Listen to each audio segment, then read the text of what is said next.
The time for empty talk is over. Now arrives the hour of action. Together, we will make America strong again. We will make America wealthy again. We will make America proud again. We will make America safe again. And yes, together, we will make America great again. For the last few years, I've had this sense that everything I learned as a kid about how America's government works is completely wrong. But I had no idea how bad things actually were until I saw this one graph. Researchers at Princeton University looked at more than 20 years worth of data to answer a pretty simple question. Does the government represent the people? Now, this is what they found. This axis here represents public support for any given idea. On the left, at 0%, are ideas that not a single American wants. On the right, at 100%, are ideas that everyone supports. This axis represents the likelihood of Congress passing a law that reflects any of these ideas, from a 0 to a 100% chance. On this graph, an ideal republic would look like this. If 50% of the public supports an idea, there's a 50% chance of it becoming law. If 80% of us support something, there's an 80% chance. You get the idea.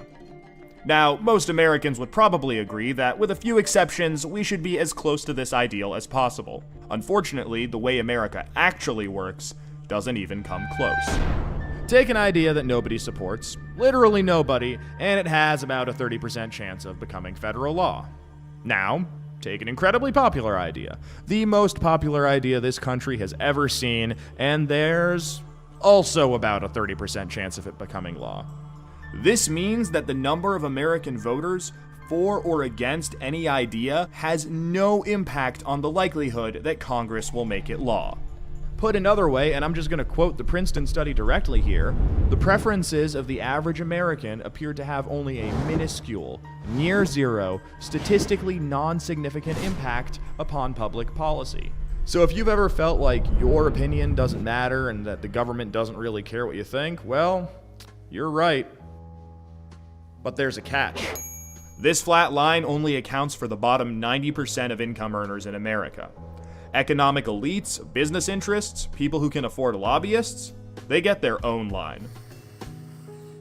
Look at how much closer their line is to the ideal. When they want something, the government is much more likely to do it. And when they don't, they have the power to completely block it from happening, no matter how much the rest of the country supports it. They get what they want, and guess who ends up paying for it?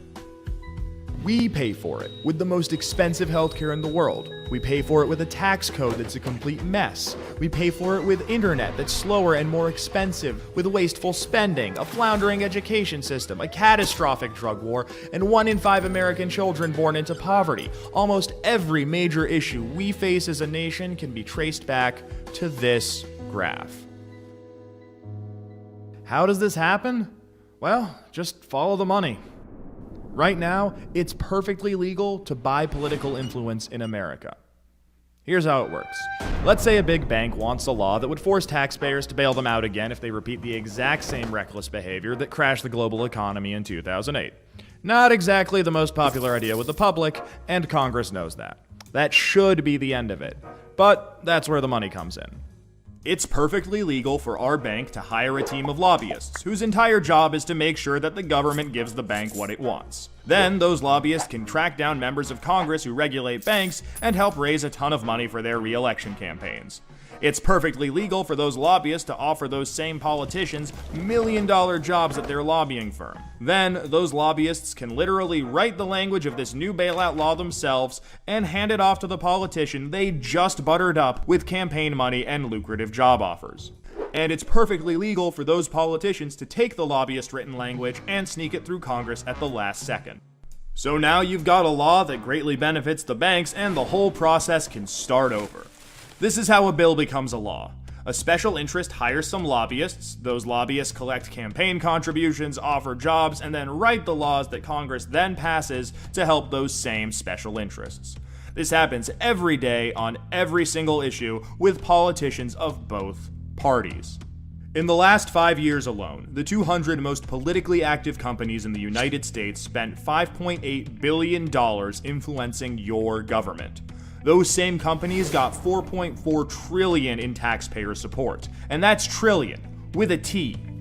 And that's just the top 200 companies. Never mind every other special interest, every union, every trade association, and every billionaire. Every single one of them can use their money to buy political influence. You know, there's this idea out there that this only became a problem after the Supreme Court's Citizens United decision in 2010. But the data goes back almost 40 years, and the results are clear. Corruption is legal in America. And as long as it is, anyone who can spend money to buy political influence will. The solution here isn't rocket science. Make corruption illegal. We already know Congress won't do it. I mean, one look at this chart will tell you that. What we need is a plan that lets us go around Congress and do what the American people do best. Fix this mess ourselves. Well,